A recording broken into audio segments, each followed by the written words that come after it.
ang pera ba is ano, included siya, happiness, included ba siya sa happiness? No, included siya. No? Sabi ako, included siya. Oo. Included talaga. Pero included siya. Dapat, alam mo lang, hindi ka dapat magpakontrol sa pera. Diba?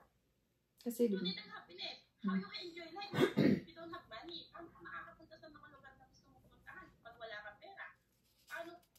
Paano mo mapapasaya yung mga anak mo, especially tatay mo, pag wala kang pera? Diba? Paano masaya nanay mo daw? Oo, syempre. Kasi 'di ba, ang time pag nagsama na kayo, tapos mga unang araw, dalawang araw, hindi man pwedeng magtitigan lang tayo.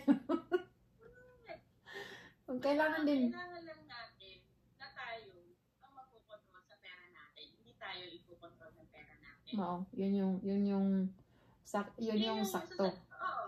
Kasi if the money control you, mag-iibang money. Oo. Diba?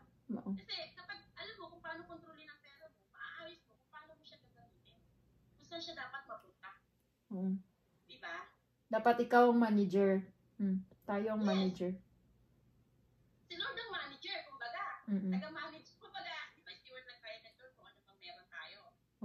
So, syempre, yun ang dapat nating matutunan. Kung paano talaga yung tamang pag-manage ng pera dahil wala sa laki o liit na kinikita natin. Paano natin i-manage yung financial natin. Yun.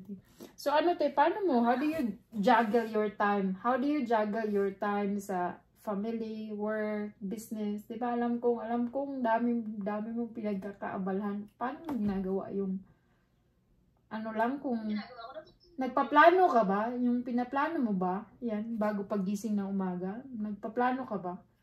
Na itong gawin. Yung goal mong gawin. Decision yan eh.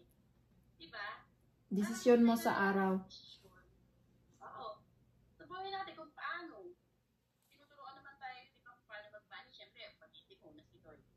Siyempre, ngayon talaga, mahina ang negosyo. Pero salamat sa Diyos kasi meron ka pang another source of income. Kumbaga, paano ba?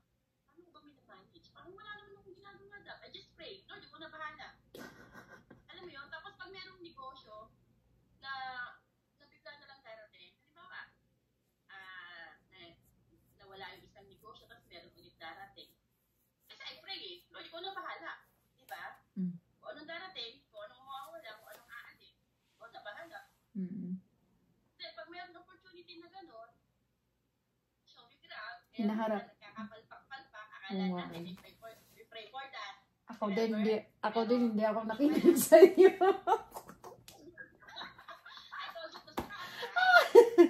Huwag na natin yung pag-usapan kasi ako din.